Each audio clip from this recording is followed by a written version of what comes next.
भगवान का आश्रय लेते ही, तब तक आप न समझना कि आपका आश्रय हुआ है, भगवान का आश्रय लेते ही ये चीजें बढ़ने लगती हैं। ज्ञान, विद्या, श्री, कीर्ति, आध्यात्मिक शक्ति, सौंदर्य, माधुर्य, इसका आपके अंदर विकास होने लगता है, क्योंकि सब भागवतिक हैं, भगवान के अंश से उपासक में आने लगते हैं। स्वामी का प्रभाव दास में आ जाता है। अरे एक साधारण कीड़ा, भृंगी अपना प्रभाव दूसरे कीड़े पर डालकर उसे भृंगी बना देता है, तो भगवान का नाम गुण रूप लीला धाम तुम्हें ये नहीं प्रदान कर देगा? भगवद आश्रय लेते ही जिसके भय और विषाद नाम जप से नष्ट हो गए, नाम जप और सत्संग से, उसके हृदय में ऐश्वर्य भगवान का प्रकट होता है। तो बाह्य और आंतरिक दोनों वो ऐश्वर्यवान होता है। ज्ञान, विद्या, श्री, कीर्ति, शक्ति, सौंदर्य, माधुर्य, ये प्रकाशित होने लगता है। बिना किसी बनावट श्रृंगार के उसके चेहरे पर आकर्षण होता है, देखते ही हृदय लुभायमान हो जाता है। ऐसा माधुर्य होता है भक्तों का, क्योंकि माधुर्य सिंधु प्रभु का चिंतन होता है। जो भगवान के आश्रित है उससे भय की तो कोई गुंजाइश ही नहीं है, कोई गुंजाइश नहीं। क्यों? क्योंकि वो भगवान सर्वशक्तिमान उसकी रक्षा में रहते हैं। बहुत छोटा सा प्रसंग है। एक नीलांबर दास नाम के महान भक्त हुए हैं, जन साधारण गृहस्थ की तरह जीवन व्यतीत करते थे। एक दिन उनको सत्संग सुनने को मिला। सत्संग में जब जैसे यही सब सार बातें, तो उनको लगा कि अभी तक तो हम अपने को पूर्ण मान रहे थे कि हमारे पास रुपया है, पत्नी है, पुत्र है, घर है, सब मौज मस्ती है, लेकिन ये सब छूट जाएगी मरने के बाद, फिर मेरे पास क्या रहेगा? सत्संग यही अंदर आपके विवेक डालता है। बड़ा पश्चाताप उनके हृदय में हुआ। ये है कृपा, जिसको अपने लौकिक भोगों के बीच में रहकर उनसे जलन पैदा होने लगे, जान लेना भगवान उन पर बहुत कृपालु हो गए हैं। उनके हृदय में प्रार्थना जागृत हुई, प्रभु कोई साधन भजन नहीं जानता, अभी तक तो गृहस्थी के भोगों में और भोगों के संग्रह में मुझे ऐसा लगता रहा कि मैं पूर्ण हूं। पूज्य श्री सूरदास जी के शब्दों में मानो नीलांबर दास जी की ही प्रार्थना हृदय से प्रकट हो रही। कह रहे हैं, कृपा अब कीजिए बलि जाऊं। मुझे पता नहीं था, मैं मोह निद्रा में ऐसा सो रहा था कि नाना प्रकार के स्वप्न देखकर राजी हो रहा था। संत सत्संग मिला तो मुझे पता चला ये तो जो कुछ भी है सब व्यर्थ है। ये मकान, ये परिवार, ये धन, ये वैभव, ये पद प्रतिष्ठा, ये केवल चंद मिनट की चांदनी है। जब यमदूत आएंगे, मारेंगे, पिटाई करेंगे, नरक ले जाएंगे, तब कोई कौन साथ देगा? साथ में जाने वाला तो कुछ नहीं है।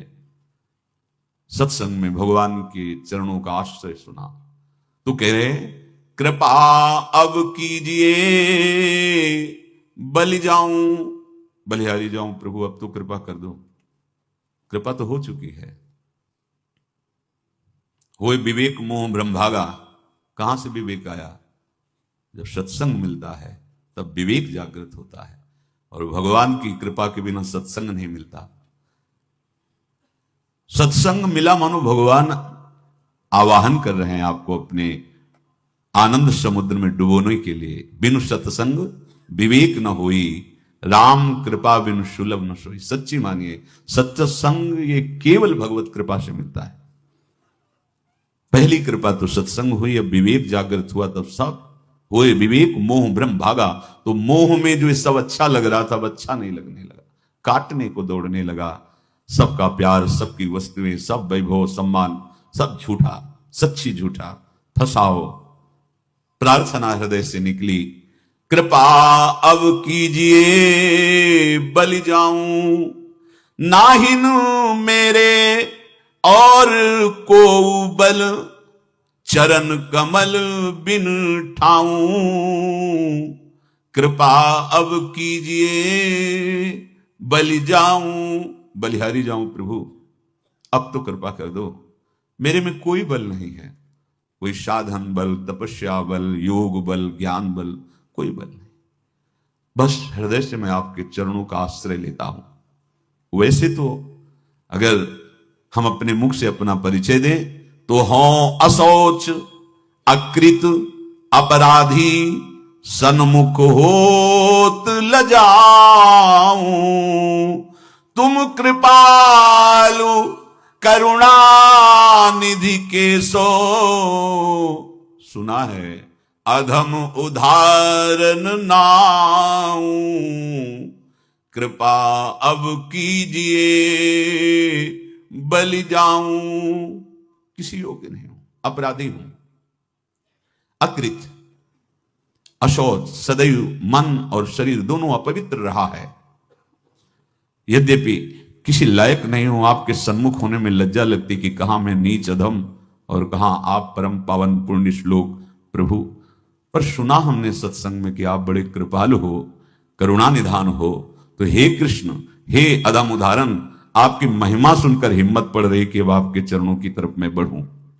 क्योंकि विचार करके देखा, कोई ऐसा नहीं है जो मुझे संभाल सके, मेरी रक्षा कर सके। काके द्वार जाए हुए ठाढ़ों, देखत काही सुहाऊं। असरन सरन नाम तिहारो, हों कामी कुटिल निभाऊं। प्रभु, किसके द्वार जाके खड़ा हूं? जितने देवता हैं ये सब बनिया की दुकान की तरह हैं।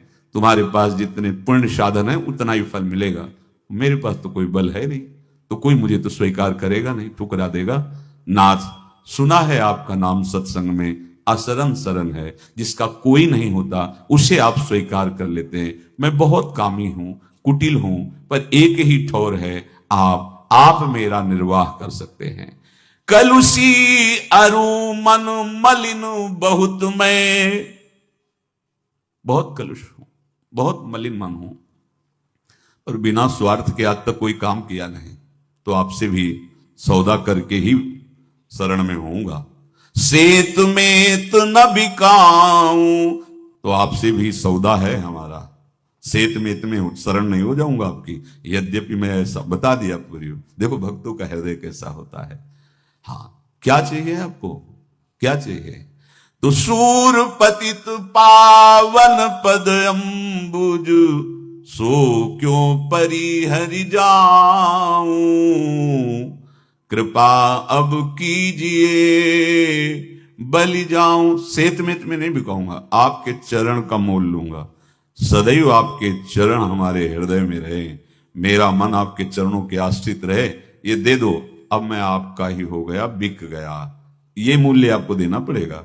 आप अपने चरणों का आश्रय और अपना चिंतन। हमारी तुम्हारी होड़ पड़ी है, ना जाने करिहो अब कहा तुम नागर नवल हरी, मोहि प्रभु तुम सो होड़ परी। चिंतन गाढ़ होने लगा प्रभु का। सत्संग जहां हुआ था वहां भगवान जगन्नाथ जी की चर्चा